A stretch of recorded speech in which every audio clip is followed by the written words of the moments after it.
আগামী 18 জানুয়ারি থেকে সল্টলেক বইমেলা প্রাঙ্গণে শুরু হচ্ছে এবারে 47তম আন্তর্জাতিক কলকাতা বইমেলা। এই মেলা চলবে 31 জানুয়ারি পর্যন্ত। এবারে থিম কান্ট্রি হলো ইউনাইটেড কিংডম অর্থাৎ ইউকে। ফলে এখন জোর কদমে চলছে শেষ মুহূর্তের প্রস্তুতি। উদ্যোক্তারা এবারে ভিড় নিয়ে যথেষ্ট আশাবাদী। তারা মনে করছেন এবারে ভিড় গতবারে ভিড়কেও টেক্কা দেবে। ভিড় সামাল দিতে প্রস্তুত বিধাননগর পুলিশও।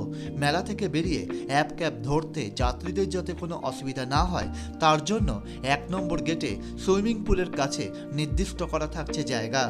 মেলা প্রাঙ্গণের জায়গা সীমিত হওয়ায় ছোট আকারের স্টলের সংখ্যা বাড়ানো হয়েছে। মেলার বেশ কিছু জায়গায় রয়েছে গাছ, তবে গাছগুলি অক্ষত রেখেই স্টলগুলি তৈরি হচ্ছে, অর্থাৎ এখানেও পরিবেশ রক্ষার বার্তা দিয়েছে গিল্ড। উদ্যোক্তারা জানিয়েছেন এবার প্রতিদিনই পাঠকদের জন্য 1 থেকে 9 নম্বর পর্যন্ত সমস্ত গেট যাতায়াতের জন্য খোলা থাকবে। গাড়ি পার্কিংয়ের জন্য বইমেলার উল্টো দিকে একটি মাঠ নির্দিষ্ট করা হয়েছে।